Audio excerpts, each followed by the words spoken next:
eu vou pelo caminho de toda a terra. Esforça-te, pois, e sê homem. Seja homem. Queridos, não é fácil ser homem. Salomão, que recebeu este conselho do pai, não conseguiu ser homem. Tornou-se efeminado, prostituto, promíscuo, quase perdeu a salvação. Quase perdeu a salvação. Eu disse quase porque na velhice ele levantou os olhos para o céu e clamou pela misericórdia de Deus. E Deus misericordioso o perdoou. Ele morreu salvo. Mas foi uma vergonha a vida de Salomão. Foi uma vergonha, foi um escândalo para o povo de Deus a vida de Salomão. Um homem que se tornou conhecido como o mais sábio da terra,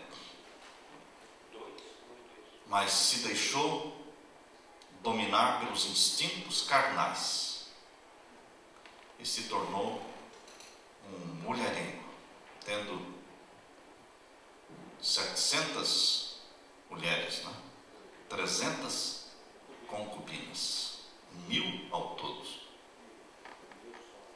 Por isso que Deus diz que Salomão pecou na questão das mulheres. Isso está muito claro quando você lê aqui o livro de... Abra a sua Bíblia. Abra a sua Bíblia. Muitos leem a história de Salomão, mas não prestam atenção nisto aqui. Neemias, capítulo 13. Neemias, capítulo 13. E o verso 26. Neemias capítulo 13, verso 26 diz assim: porventura não pecou nisto Salomão, rei de Israel, não havendo entre muitas gentes rei semelhante a ele, e sendo amado do seu Deus, e pondo o Deus rei sobre todo Israel, e contudo as mulheres estranhas o fizeram pecar. Pecou contra Deus na questão das mulheres. Se fosse fácil ser homem, o homem mais sábio da terra teria sido homem. Mas não é fácil ser homem. Mesmo Davi falhou nesta figura do homem segundo o coração de Deus. Ele falhou.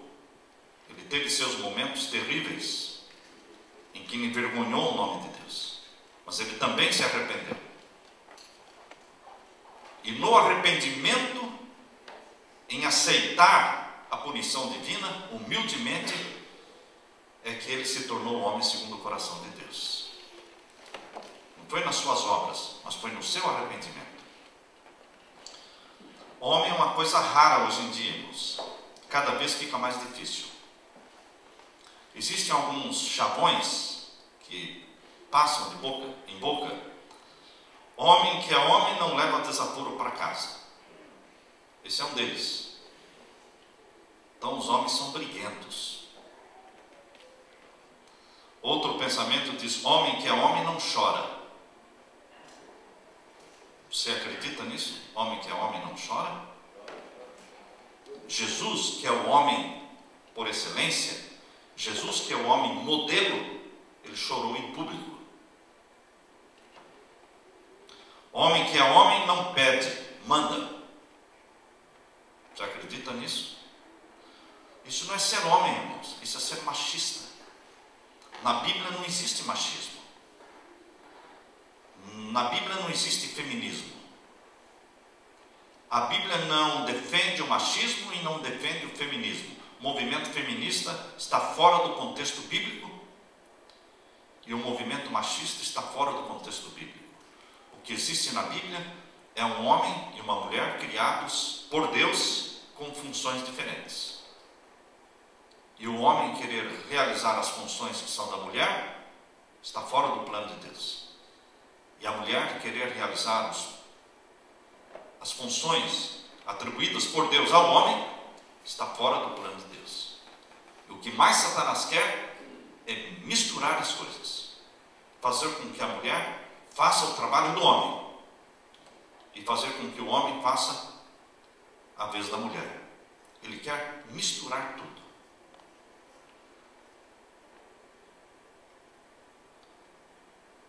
Todos estes conceitos aqui, homem que é homem não perde a chance de ter um caso de vez em quando.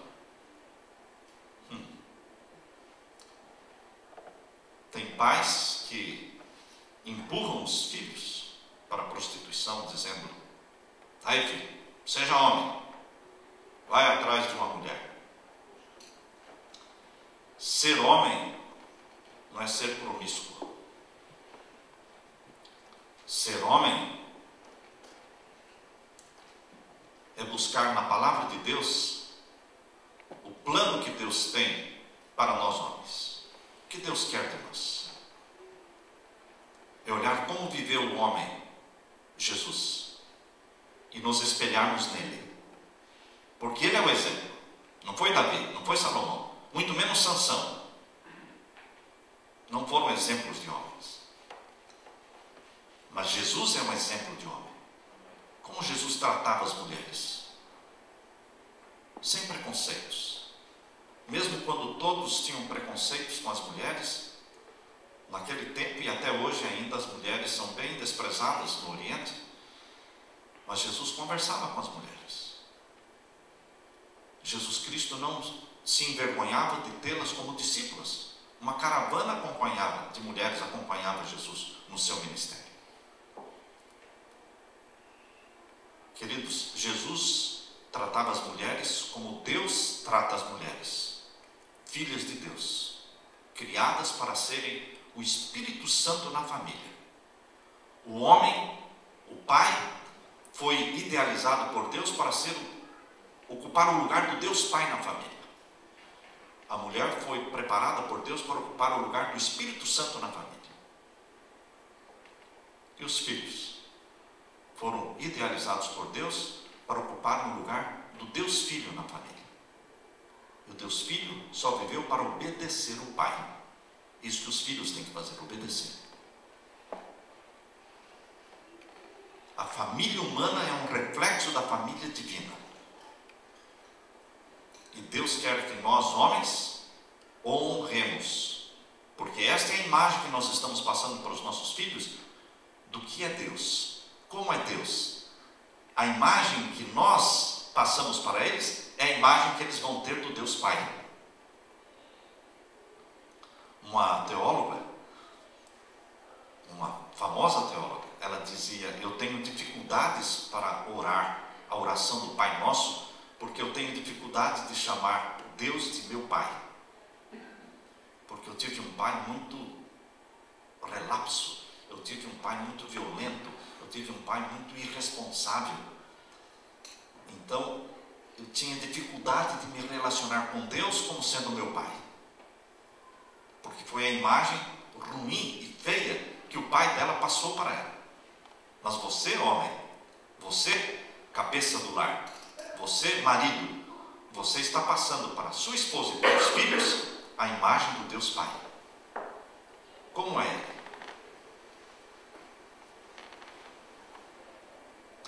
Queridos, nós escrevemos esse livrinho aqui, Vícios Secretos. É novo, foi lançado agora, estará à disposição de vocês. Por que resolvemos escrever esse livro, Vícios Secretos? Porque está demais. Isso aqui virou uma praga. Os vícios secretos dominam solteiros e casados de uma forma que você não pode imaginar. Você vai encontrar pais totalmente desavisados, pais totalmente alheios aos vícios que ocorrem e que são desenvolvidos na vida da criança, desde a infância. Pais que não dão instruções aos filhos sobre os vícios secretos.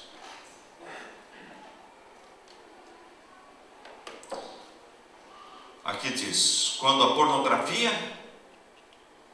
e a masturbação estão juntas, e geralmente estão juntas. Em 97% dos casos, as duas andam juntas: masturbação e pornografia. A mente recebe uma incrível quantidade de químicos que são altamente viciosos. Não é só cocaína que vicia, não é só o crack que vicia. Masturbação e pornografia, elas fazem com que o corpo libere algo que vicia, cria dependência.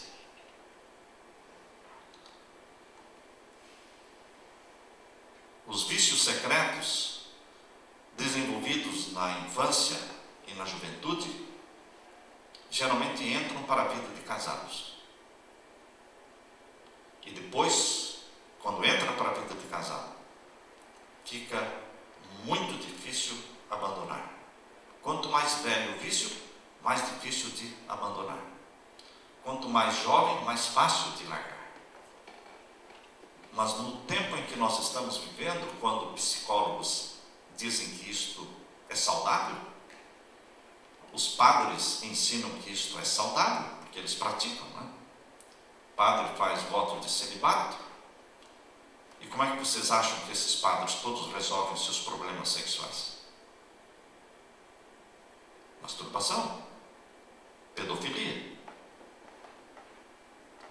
Então, queridos, mais de 50% das pessoas que se matriculam num seminário para ser padre, mais de 50% são homossexuais. Então, queridos, quando médicos ensinam que masturbação é algo saudável, como fica a igreja? Como fica a Bíblia? Nós, como filhos de Deus, nós sabemos que a masturbação é pecaminosa. Existem cerca de 30 a 40 páginas do Espírito de Profecia, e todas elas estão aqui. Existem 30 a 40 páginas do Espírito de Profecia sobre a masturbação. O Espírito Santo teve o cuidado de inspirar Ellen White a escrever todas estas páginas, porque era um problema grande naquele tempo. Será que seria menor hoje? Não, não é um problema menor. Por isso a minha esposa insistiu muito comigo para que a gente produzisse esse livrinho, Vícios Secretos. Porque esta é a vontade de Deus, a vossa santificação, que vos abstenhais da imoralidade sexual. 1 Tessalonicenses capítulo 4, verso 3. Imoralidade sexual, no grego, é a palavra porneia. De onde vem a palavra? Pornografia. Então, quando Paulo escreveu aos Tessalonicenses que esta é a vontade de Deus, a vossa santificação, que vos abstenhais da imoralidade sexual, está falando que vos abstenhais da porneia, da pornografia. Hoje a pornografia está na internet, está nas revistas. Hoje a pornografia está nos outdoors. O apelo para o sexo está em todos os lugares, mesmo dentro da igreja. O pastor Fernando Iglesias fez um sermão na sua igreja, lá em Curitiba, e o título do sermão era As Três Ênsias. Três ênsias: transparência, aderência e ausência. Então, as mulheres estão se especializando nas transparências, porque o problema da mulher não é o que ela mostra, o problema da mulher é o que ela encobre. Ela faz de conta que mostra, né, mas ela encobre. Se você encontrar com uma mulher nua na rua, você vai dizer: Que coisa ridícula, né? Nua que eu estou falando. Agora, se você encontrar a mulher de maiô ou de biquíni, ou de uma saia curta, aí é que funciona a imaginação masculina. A imaginação masculina só funciona quando existe alguma parte coberta. Se não existir nada coberto, se estiver totalmente nu, a imaginação masculina não funciona. Mas cubra um pedacinho.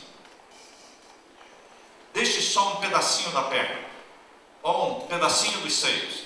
Ou, queridos, Satanás sabe que funciona desta forma.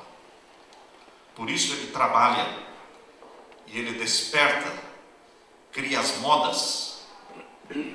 Mas nós não podemos ser escravos da moda, irmãos. Nós, como homens de Deus, temos que entender que quem viu uma mulher, viu todas. Quem viu uma mulher, viu todas. Pronto. Não preciso de ver nenhuma mais. Eu já vi a minha. A menos que você seja daquele tipo que nunca viu. Ou seja, um amigo pastor disse assim para mim: nunca vi a minha mulher sem roupa. Eu estava para me casar e ele era o meu conselheiro. Ele disse: quando eu me casei, eu fiz um pacto com a minha esposa, com o meu sogro, que seria assim. Eu respeito. Então, quando minha esposa está trocando de roupa, eu bato na porta, peço licença para entrar. Quando ela está tomando banho, eu não entro no banheiro. Eu disse: daí, você quer falar, quer chegar aonde? Não é? Porque eu estava me preparando para o casamento. Eu não vou seguir esse conselho, não? Queridos, se o homem não conhece a sua esposa, ele vai viver curioso para conhecer as outras. Você tem que conhecer a sua mulher, conhecer o seu homem, não é? Mas nós temos que ser bem realistas, porque Satanás trabalha com a imaginação. Se você conhece a sua esposa, você já conheceu todas as mulheres. Todas são iguais, umas mais altas, outras mais baixas, umas mais magras, outras mais gordas, umas loiras, outras morenas. Tudo é igual, irmãos. Tudo é igual. Você derruba esta tentação satânica quando você encara desta forma. Você vê a pessoa toda vestida, toda tentadora, escondendo o quê? Eu sei o que tem. Eu sei o que tem. Eu sei o que tem debaixo desta roupa. Para mim não é nada novidade. Você encara de uma forma o quê? Fria, realista. Isso quebra o poder da tentação. Quando você deixa de reagir por sentimentos, por instintos, e começa a reagir por razão. O segredo é agir por razão. Você raciocina. Esta mulher é bonita, mas eu estou feliz com a minha, com a que Deus me deu. O que você acha daquela mulher? É bonita, mas não é minha. Ponto final. Estou feliz com a que Deus me deu. Todas têm o mesmo corpo. O importante, que é diferente em cada uma, é o caráter. E nós devemos valorizar mais o caráter do que o corpo, porque o corpo ele muda com o tempo. O rosto muda com o tempo. As formas do corpo mudam, as formas mudam com o tempo. Mas o caráter, irmãos, ele é o que tem que ser valorizado na mulher. Não as formas, não o corpo em si. Eu gostaria de dizer para vocês que é difícil ser homem. Esse livro poderoso, que todos devem ler, Jim Holmberg. É tão difícil de ser homem, segundo o coração de Deus, que o nosso querido irmão Jim Holmberg também caiu. Também caiu. Então, queridos, isso não tira nenhum poder do livro dele. Deveremos continuar lendo esse livro, porque o que ele escreveu é verdade. Mas ele também caiu na enroscada de Satanás. E ele confessou publicamente e está com a sua firme fé em Jesus Cristo e pela graça de Deus vai se levantar. Mas ele também caiu. Então, queridos, não basta escrever um livro sobre homem, porque mesmo escrevendo um livro sobre ser homem, mesmo assim a gente pode cair. Por isso que Paulo diz, aquele que cuida de estar em pé, olhe, não caia. Porque não é fácil ser homem neste mundo. Queridos, um homem, para ser homem, ele tem que se sentir provedor da família.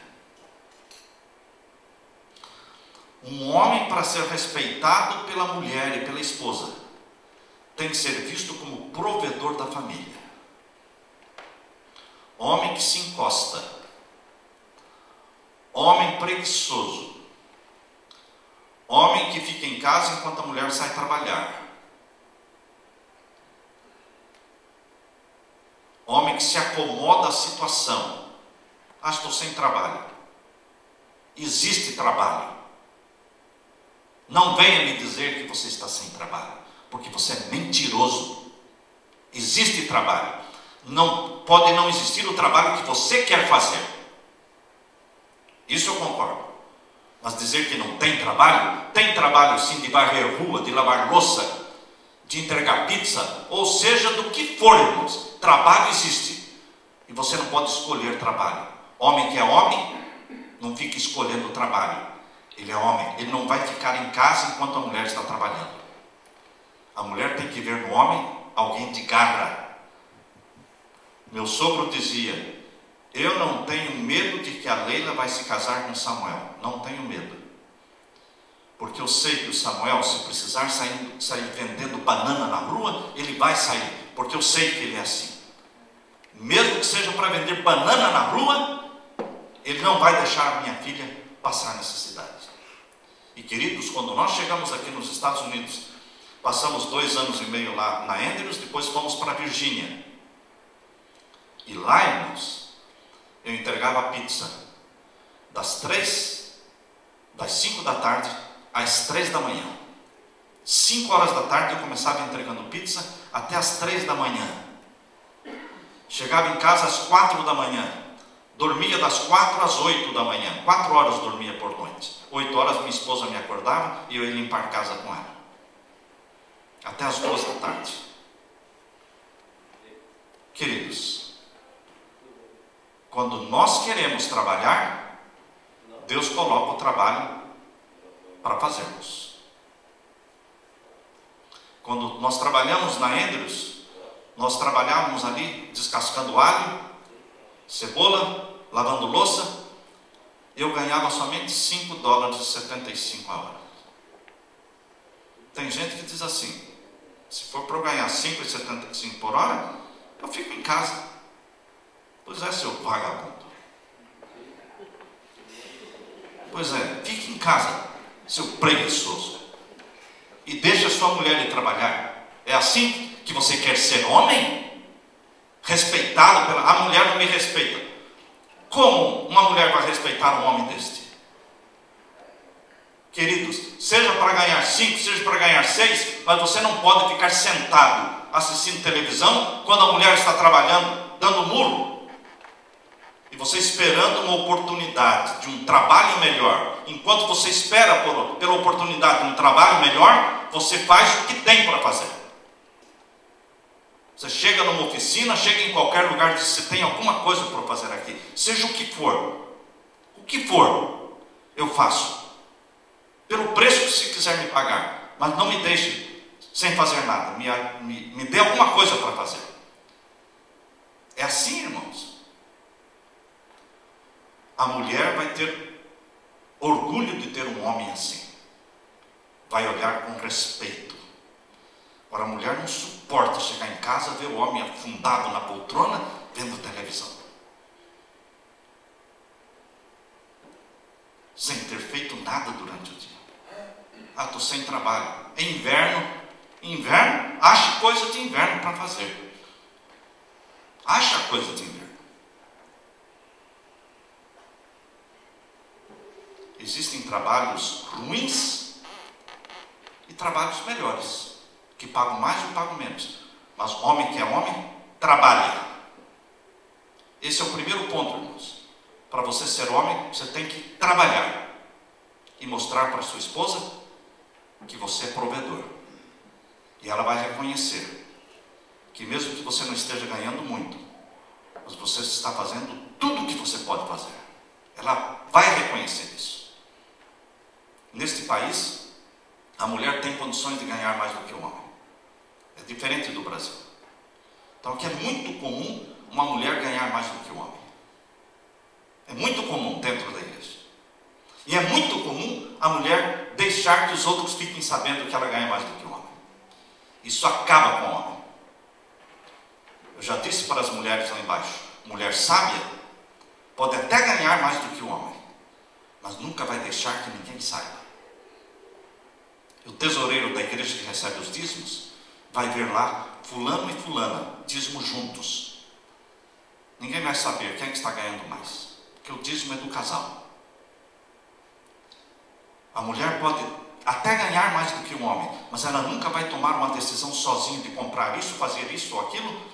Ela sempre vai dizer, deixa eu falar com meu esposo primeiro. Ela quer um homem, porque se ela não agir assim, ela não vai ter um homem. Ela vai ter o quê? Um bananão dentro de casa. Ela vai ter o quê? Um trapo. Um homem que não se levanta mais do chão, porque não consegue se levantar, porque ele está complexado, ele está pisado. Eu disse lá embaixo que a mulher faz o homem. O homem não vem feito. A mulher faz o homem. O meu homem não é carinhoso. Ensine-o a ser. O meu homem não gosta de trabalhar.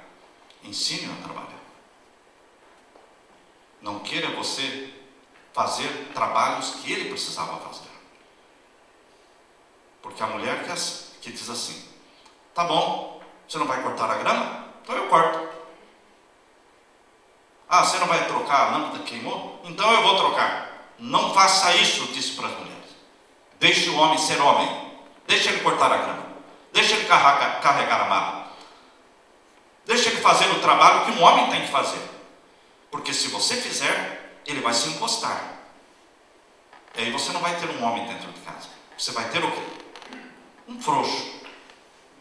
Vai ter uma banana dentro de casa. Queridos, por isso eu disse para as mulheres, vocês não estraguem o homem. Vocês vestem o homem como vocês querem que ele se vista. Vocês acham que a minha esposa deixa eu ir para a igreja com a gravata que eu quero? Eu digo, não, essa gravata não fica bem. Não, troca. Essa camisa está amassada. Não, eu não ligo. A camisa está amassada. Ela falou, mas eu ligo. Você acha que você chegando com a camisa amassada na igreja, eles vão falar que você é relaxado? Não, vão falar que eu sou. Então, mulher que é sábia, ela cuida do marido. Ela prepara o marido. E a mulher, Deus deu um jeitinho para ela conseguir o que ela quer. O que ela quiser, ela pode conseguir com o marido. Com jeitinho. Não mandando, mas com jeitinho. A gente aprendeu a obedecer. Não é? Obedeceu a mãe, sempre. Quando casa, a gente aprende a obedecer a esposa. Não há problema nenhum nisso. Só que ela tem que saber pedir. Tem que saber pedir. Então, queridos, não deixe a esposa fazer, porque a mulher, nesse movimento, nesse mundo feminista, a mulher está sendo treinada para fazer o que o homem faz. E ela faz. Talvez melhor do que nós homens. Mas não é isso que Deus quer. Deus não quer que a mulher prove que sabe fazer o trabalho que um homem faz e até melhor do que ele. Deus sabe que ela é capaz porque Deus a fez capaz. Deus não fez uma auxiliadora para um homem incapaz. A Bíblia diz que Deus fez uma auxiliadora capaz. Que a auxiliadora que não seja capaz, para que serve? Para que serviria uma auxiliadora incapaz? Que quando você precisasse, ela não pudesse ajudar. É como se uma faca que não corta. Para que serve? Uma faca que não corta. Então, irmãos, a mulher é muito capaz. Só que o movimento feminista está colocando a mulher como competidora com o homem. E quando ela compete com o homem, ela ganha. Porque ela tem muitas qualidades que o homem não tem. Ela consegue fazer muitas coisas ao mesmo tempo. O homem só faz uma coisa de cada vez. Coisa simples, não é? Se ela fizer 3 pedidos ao mesmo tempo para você, homem, já embananou a cabeça. Ela tem que pedir uma coisa de cada vez e depois a outra. Porque nós fomos feitos assim. Nós fomos feitos com um poder de concentração muito grande, mas não para fazer várias coisas ao mesmo tempo. Então, queridos, nesse mundo a mulher está ganhando terreno e os homens estão recuando, estão abrindo espaço. Eu ouvi um programa de rádio aqui nesse país, e no programa de rádio eles diziam: sabe que nós estamos criando os nossos rapazes americanos como se fossem mulheres? Nós estamos criando como se fossem mulheres. Estamos criando as mulheres, as meninas, como se fossem homens. Está invertendo tudo. Deus não quer essa inversão de funções. Deus criou homem e mulher com funções diferentes. Na igreja, no lar, funções. Por que uma mulher não pode ser? Entende? Deus planejou que ela fosse? Não. Por isso, não é porque ela não é capaz. É porque Deus não planejou que ela fosse assim. Não é por falta de capacidade. Eu quero ler para vocês, queridos, um desafio. Esse aqui é mais um desafio. Esse é um livro, Homem que é Homem. Vocês podem comprar esse livro. Homem que é homem de fato, aquele com H maiúsculo, está longe de ser um machão, que nossa cultura tanto valoriza. Descubra nesse livro o que é que faz de alguém um homem de verdade. E aqui diz um desafio para todos nós homens. Eu quero ler para vocês. É algo pesado, forte, mas é um desafio. Se alguém aqui hoje estiver cometendo adultério, imoralidade, homossexualismo, incesto, masturbação, se alguém aqui hoje estiver buscando prazer em pornografia, dando-se a fantasias sexuais ou qualquer outro tipo de pecado sexual, eu lhe ordeno, em nome de Jesus Cristo de Nazaré, que se arrependa e acerte seu relacionamento com Deus Pai, reconciliando-se com Ele por intermédio de Jesus Cristo, pelo poder do Espírito Santo. Esse é um desafio para aquele que quer ser homem segundo o coração de Deus. Se pecamos, confessemos. Vamos encobrir o pecado, vamos confessar, pedir a misericórdia de Deus, pedir mudança de vida. Este é um desafio que deve ser feito em nome de Jesus. Porque sem Jesus, ninguém abandona pecado nenhum. Sem Jesus, ninguém vence vício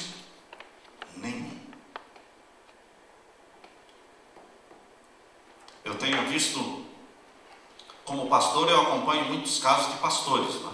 Nesse livrinho aqui, eu conto alguns casos de pastores. Um, por exemplo, ele tinha que praticar pelo menos 5 vezes por dia a masturbação. Vocês já pensaram? 5 vezes por dia? Coitado. A mente dele não assimilava mais nada, ele esquecia tudo. Ele esquecia dinheiro, ele esquecia guarda-chuva, ele esquecia... Ele era pastor. Ele era pastor. Ele esquecia o cheque. Viajava 100 quilômetros para buscar um cheque e voltava para casa sem o cheque.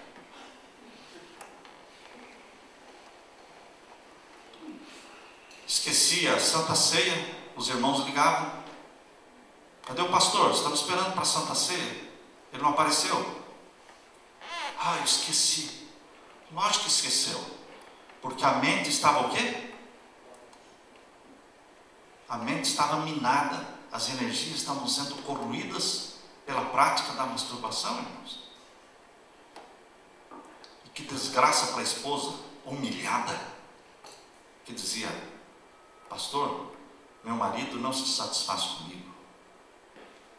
Ele tem que usar isso, para mim é humilhante.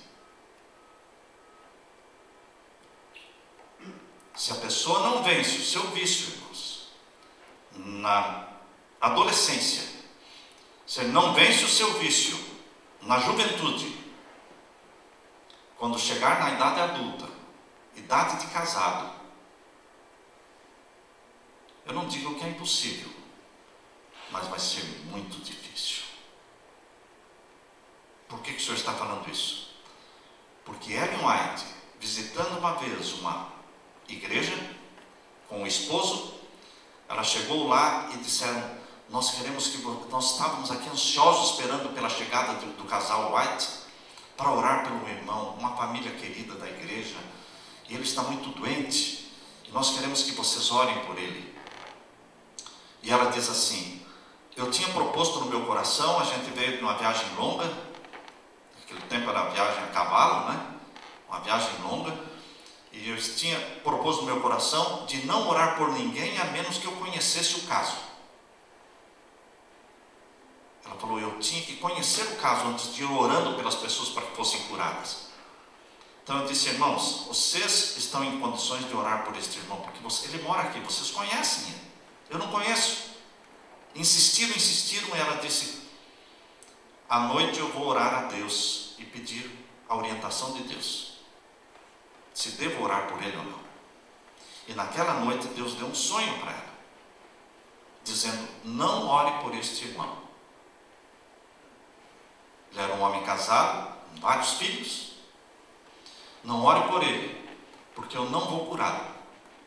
Porque se eu curá-lo, ele vai continuar usando as energias que ele tem, a saúde, para continuar com o vício da masturbação. Não ore por ele. No dia seguinte, trouxeram um irmão até ela, e ela em particular conversou com ele. Disse: irmão, eu não vou poder orar por você. Por causa disso, Deus me mostrou. Ele baixou a cabeça e falou: é verdade. É verdade. E Deus me mostrou que você não vai largar. Deus mostrou para mim que você não vai largar. Como pode, irmão, chegar nesse ponto?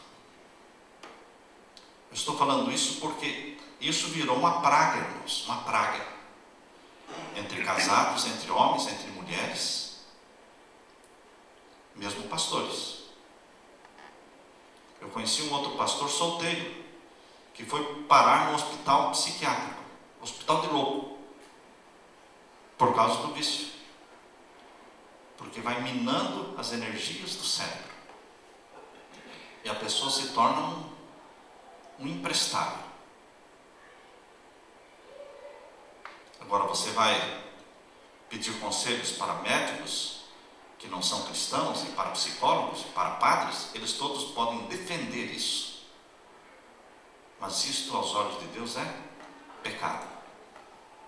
E nós temos que falar o que é pecado. Hoje o mundo não chama mais de pecado. A pessoa diz: eu tenho um problema. Mas o problema é pornografia. Pornografia não é problema, irmãos. Pornografia é pecado. Ah, eu tenho um caso. Não, você não tem um caso, você tem um pecado, você é adúltero. Você tem amantes, você é adúltero. Ah, tem uma affair, tem um... Hoje o mundo coloca outros nomes para aquilo que Deus chama de pecado, transgressão da lei de Deus. E quando nós pecamos, o que nós precisamos fazer? Confessar. Confessar, porque aquele que confessa recebe poder para vencer. Não é se desculpar, não é se explicar, é confessar. Por isso, irmãos, este desafio aqui, terminando então, vou ler de novo. Se alguém aqui hoje estiver cometendo adultério, imoralidade, homossexualismo, incesto, masturbação, buscando prazer em pornografia, dando-se a fantasias sexuais ou qualquer outro tipo de pecado sexual, eu lhe ordeno, em nome de Jesus Cristo de Nazaré, que se arrependa e acerte seu relacionamento com Deus Pai, reconciliando-se com Ele por intermédio de Jesus Cristo, pelo poder do Espírito Santo. Isso é entre você e Deus. Eu não preciso saber, o pastor não precisa saber, mas você precisa ser salvo. E não há salvação sem confissão. E vai ser uma guerra diária. E você tem que criar estratégias para se ajudar. Quais estratégias? Não ficar sozinho. Se o seu problema é a internet, você não pode ter a internet. Como é que você tem problema com a internet, mas tem internet em casa? Se o problema da pessoa é cigarro, eu vou dizer: você não pode ter cigarro dentro de casa. Então, queridos, nós temos que criar estratégias que nos ajudam a vencer o pecado. Você não pode se expor ao pecado, você tem que se afastar.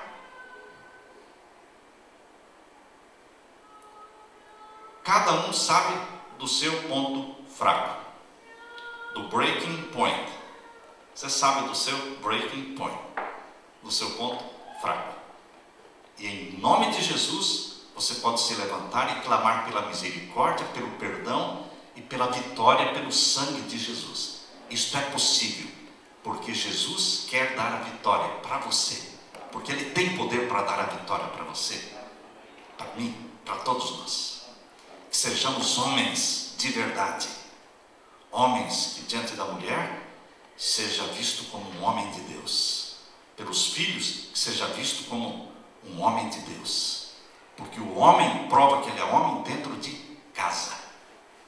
É dentro de casa, pela maneira como eu trato a minha esposa e meus filhos, que eu mostro se eu sou homem. Ali está o meu caráter. Ali não tem nada escondido dentro de casa.